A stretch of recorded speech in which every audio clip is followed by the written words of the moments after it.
Hello and welcome to this fundamental series on using HTML5 and CSS3 to build web pages. This series is designed for somebody who has little or no experience with HTML or CSS, but wants to get a quick overview of the major HTML5 elements as well as CSS3 selectors and properties, and wants some hands-on practice as well in building web pages. If the terminology that I just used is a little foreign to you, perfect, you're in the right spot. I'll explain everything in due time. So my name is Bob Tabor, and I typically talk about C#, Visual Basic, ASP.NET, and other related .NET topics on my website, www.learnvisualstudio.net.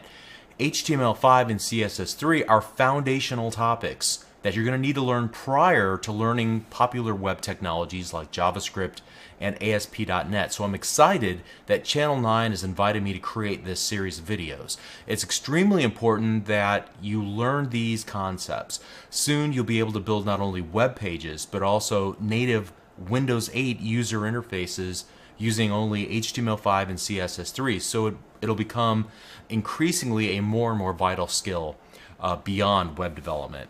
If you're already working with HTML and CSS and you just want to learn what's new in HTML version 5 and CSS level 3, then this is probably not the right place to start. I imagine that you're looking for a what's new in HTML5 or what's new in CSS 3, and that is not what this series is all about. This is going to cover material that you probably already know, as well as the most pertinent HTML5 and CSS3 additions for absolute beginners to web development. So again, your time is probably better spent somewhere else, quite frankly. All right, so here's what I want to accomplish in this series. We're going to start by building a complete example. Now, we're not going to win any design awards, but it's still going to get us busy typing away and writing both HTML5 and CSS3. And then next I'm going to dissect the HTML5 syntax. And in the course of this discussion, I hope to change any preconceived ideas that you might have about web design. Perhaps you're thinking I'm going to show you how to create beautiful web pages. That's not exactly what I'm going to do here. My focus is going to be on creating semantically correct web pages. That is at the heart of the newest features that have been added and offered by HTML5. If you don't know what I mean by that, then I assure you by the end of the series it'll become firmly cemented in your mind. Then we're going to talk about topics most developers skip over, thinking that they're not all that important, like doc types and validation and char sets, ems versus pixels versus percentages, and other geeky stuff. It's the good stuff that makes most normal people's eyes glaze over whenever you talk to them about it. And then we're going to talk about the importance of separating structure from aesthetics by separating out the work that we delegate to HTML5 from the work that we delegate to CSS3.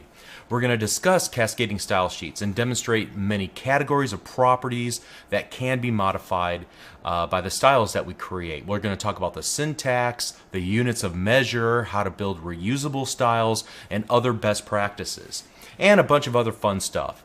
So my hope is that by the end of the series, you're going to be able to look at a web page that was developed by somebody else, and you'll be able to make sense of it. You'll be able to pick it apart, understand what they did, what technique they used, and you'll learn from them as a result. My hope is that this series gets you oriented in the right direction towards learning more about web development.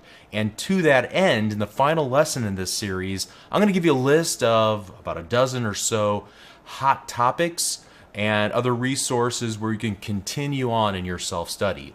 So let me give you a quick caveat before we begin. My goal is to teach you the basics of HTML5 and CSS3 in this course.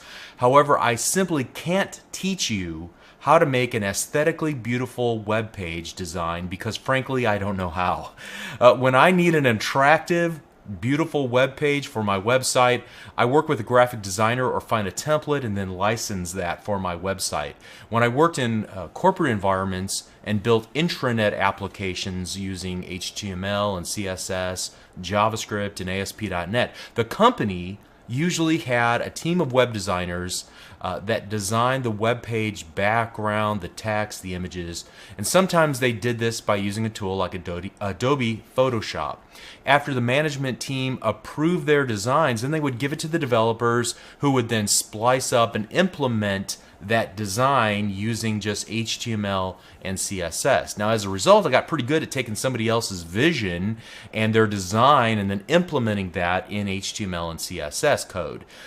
There are many courses, there are many websites, there are many books that would love to teach you how to become a graphic designer. That is not what we're going to do here in this series. You'll be learning from a decidedly developer-centric perspective, okay? Furthermore, this series is not meant to be an exhaustive reference for HTML5 or CSS3. Beyond the standards document that all web browser vendors are encouraged to follow, I'm really not familiar with any single best source for this information. I'm sure there's one out there, but what I usually do is I know that something exists, I need a little more information about it, and then I just go out on the internet and do a search on my favorite search engine.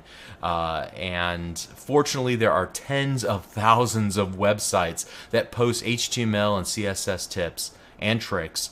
And I generally purchase a book, or maybe I'll find a little cheat sheet on the internet that'll help me remember the syntax of a given element or what have you. These are all helpful, and perhaps in the comments below, you and your fellow students can exchange links for the best resources that are out there. Finally, there are many great tools that'll help you to author web pages. There are even free tools from Microsoft that provide many amenities as you create your code, including HTML and CSS hints as you type, a design view that allows you to get a quick preview of your web page without having to load it into a web browser, and a lot more. However, just to keep things extremely simple, I'm going to utilize two tools that I know that you already have installed on your Windows computer, no matter whether you're running Windows 95 or running the latest, greatest operating system. I'm going to be using Notepad, that's right, just Notepad, and Internet Explorer. I'm going to type the code into Notepad, I'm going to save the file, and then I'm going to open it up in Internet Explorer. Now, since this is a series of videos on HTML version 5, you're going to need a web browser that'll support HTML5, so you're going to need a relatively newer release of Internet Explorer. I'm going to be using Internet Explorer 9.0, and you should feel confident using version 9 or later if it's available to you. All right, after you finish this course, assuming that you are going to progress down a developer track and not a graphic designer track, I'd recommend following up by learning about JavaScript. And a great place to learn about JavaScript is my JavaScript Fundamental series, which is also free here on Channel 9. And then with my C# or Visual Basic Fundamentals series, also here for free on Channel 9. Then you should finally be able to move on to ASP.NET, and I have a number of great ASP.NET courses on my own website, www.learnvisualstudio.net. Please feel free to drop by and check it out. If you follow that path, you're going to be well positioned to build dynamic, data-driven websites for small business clients, or work in an IT department as a software developer at larger enterprises. Again, I'll have more to say about where to go from here at the very end in Lesson 18.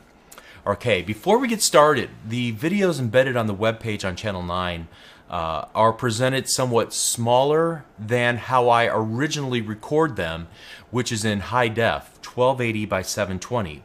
Now, I'll increase the font size of the text that I type into Notepad. However, if the text seems obscured or difficult to read, then it may have to do with the speed of your internet connection. In that case, you may want to download the videos to your computer first and watch them there. Also, you should be able to watch full screen. Take a moment to make sure you can see where to download the code on the pages that you're currently viewing these videos from, where you can download the video itself, how to go full screen in the video's player controls, and so on. Finally, you are in control of the viewing experience. To get the most out of this or any video series, you should become an active learner.